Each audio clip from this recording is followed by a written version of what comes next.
In all fairness, to convince anyone to watch One Piece, as soon as they see the episode count, it's so daunting and they don't know where to start. Sometimes the Yeah. animation can turn them off, but everyone who puts the effort into One Piece, I find that they love it.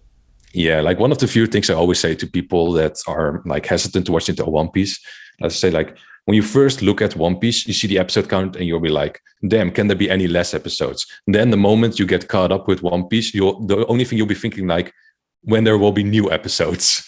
Like this is such like I'm currently caught up with the manga, and like every time I read the manga chapter, I'm like, but where's more? Where's the rest?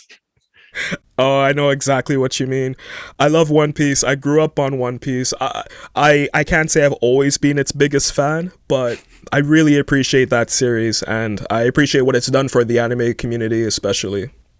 Yeah, no, I mean, I'm more impressed with what it did to the manga community than the anime community. Mostly what it did to like Japanese manga culture. Mostly because like what Eiichiro Oda did with One Piece is like creating a world that is like on the same level as things like fucking Lord of the Rings or Game of Thrones. Like the, he writes the world so well. Like we are 900 chapters, 1,000 chapters in, and we still have questions about what happened in the Void Century, what happened to like the parents of some major characters in the series. Like we still don't know anything basically, and we're 1,000 chapters in. That's like maddening, and he still is capable of like giving us every week something that we would like to see. Like having something like that around is also pushing other creators to do similar. Like one of the series that I feel like has gotten a big influence from Eiichiro Oda is like Black Clover, which is kind of like the black sheep of like the anime community for a lot of people. But if you see like a lot of the writing that is being done by Tabata from Black Clover, you can see like a lot of parallels to like what Oda did, maybe on a lesser scale, but still like he does it on a it's still good because if you imitate someone, imitate Oda. Like it's like that's the best person to copy. Like, and if you want a few examples of what Black Clover does well, that's also One Piece does well, is the villains. Like what One Piece does with its villains is they barely kill anyone. And with that, like some people's like, well, why wouldn't Luffy kill Doflamingo? Why wouldn't Luffy kill Crocodile? Well, if he killed Crocodile, he wouldn't come back later in like the prison arc. And the same with Black Clover. Like it introduces a lot of like antagonistic forces, doesn't kill them, and then later eventually reintroduces them in like, and that makes it so amazing. One of the other things that Black Clover does is like having multiple factions. It's like, oh, you have this terrorist organization, but you also have this opposing kingdom, and you have that opposing kingdom, but they're all not aligned with each other. Like the terrorist group also hates the opposing kingdom, and the two other opposing kingdoms also hate each other, including us. So that's the same with One Piece. You have like the pirates that don't like every other pirates, and then you have the Marines, and then you have also brokers, bounty hunters, like every different kind of faction, which is something you don't really get in like your Naruto or like your yeah, I only watched, I think Naruto is like the other big anime, which is just like you have Naruto and then you have like the Akatsuki, and sometimes you have like other villages, but eventually they just all become friends with each other. Like at the end it's like, oh yeah, the 4 villages are now friends, even though we just had war like 20 years back. One of the reasons I don't like Black Clover is I don't think it's a bad series by any means. I actually think it's pretty good in a lot of parts. But for me, I don't like it as much, and it kind of falls with why I don't like a lot of other modern shonen, is because you can tell so obviously who the influences were for the mangaka. And it's like the reason why I feel that type of way is because I grew up reading One Piece, so when I read Black Clover, I kind of pick from that. It's the same way like with Jujutsu Kaisen. I think Jujutsu Kaisen is a very solid show, but I'm not a big fan of it at all because I can tell all of the series the mangaka of JJK was reading were the same ones that I was reading. We're probably around the same age. If I did my research and I checked, I'm sure we'd see we're both around that same age. So like I feel stronger tie to One Piece, but even what you said, all of that is very accurate. One Piece Piece, I feel that will go down globally is one of the greatest fantasy stories. It will Yeah. be in tandem with how people look at Game of Thrones, how people look at Lord of the Rings, how people look at Harry Potter, how people look at The Lion, the Witch, and the Wardrobe. All of those series, they inspire so much hope and creativity within people that it inspires you to learn what the characters learned or even create for yourself. And I think what Oda is doing is fantastic. It's incredible. And the fact that he's been doing it for 3 decades now, it's Yeah. unparalleled, honestly. Yeah.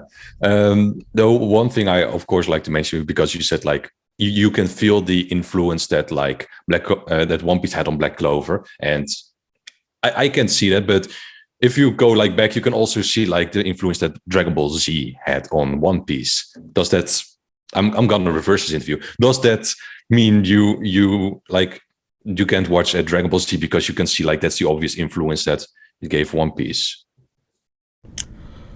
You're right. You're absolutely right. But the reason why I feel a little different with that is because it's the storytelling in One Piece is very different from Dragon Ball Z, and I feel that I want to be careful with my words. I feel that Oda saw the failings and the low points of DBZ and well Dragon Ball Z, and so forth, and he made sure to tiptoe around them. Like when it comes to One Piece, side characters, background characters aren't forgotten. In Dragon Ball Z, if a character isn't forgotten, they're basically relegated to being useless. Krillin was an awesome character that a lot of people loved in Dragon Ball, and early Dragon Ball Z, he was still a pivotal part of the story, and the last thing that Krillin really contributed to the story was getting blown up. And then like he appeared again, and he appeared to become a family guy and always support Goku, but he stopped participating in battles. Basically anyone who wasn't a Saiyan stopped participating in battles. And with One Piece, you don't do that. Chopper is, even up to the most recent chapters, Chopper is so funny, but he's also contributing to the story. Nami contributes to the story. Robin doesn't say a lot, but she's going to be important. So I think Oda has taken those miscues and he's improved on them. And I feel that with some of the newer mangaka, maybe they kind of missed the point of that. But at the same time, I could be wrong. What do you think?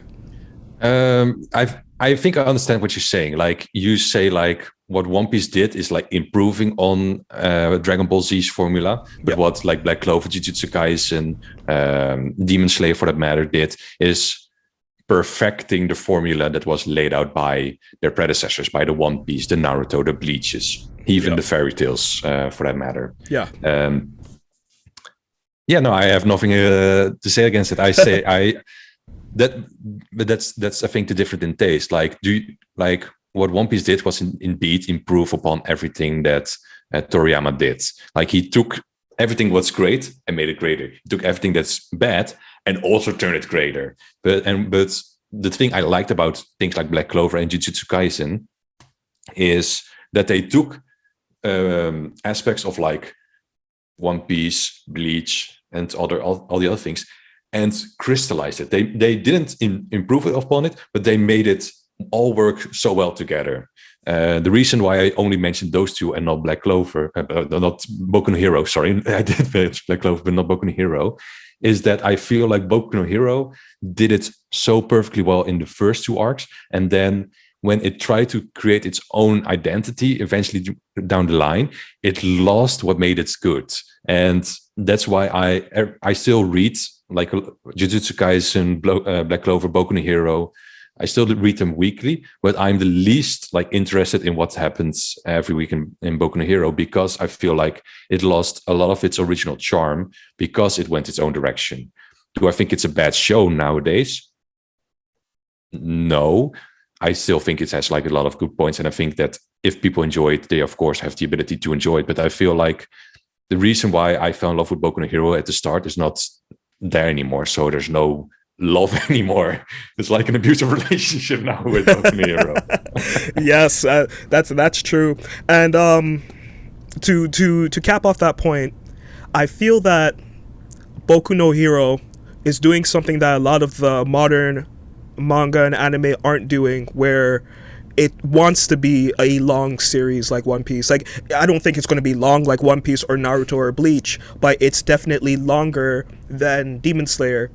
It's longer than, it's probably going to be longer than JJK. I feel I don't think Jujutsu Kaisen is a manga to go 300 chapters long, but if it does, it'll be wildly successful. But I just don't see many series doing that anymore. I don't see many mangaka wanting to commit 10 years of their lives to any series anymore, and I don't think Shonen Jump really wants that either. And I think Boku is showing that, like, for modern anime fans, they're now experiencing what we experienced when Bleach was going on a little too long, when Naruto started getting a little long in the tooth, right? And it sucks to see something that you really appreciate lose its luster over time. But that's why I still love One Piece, because even though there are some arcs in One Piece that I really don't like that much, it's still something interesting. If I don't read One Piece for 3 months, I still will get caught up, and I will be very enamored by the series, and I will appreciate what he's doing with certain characters. Oda's that good of a writer. But I don't know, like, that's just how I feel about shonen. I have a very love-hate relationship with shonen nowadays.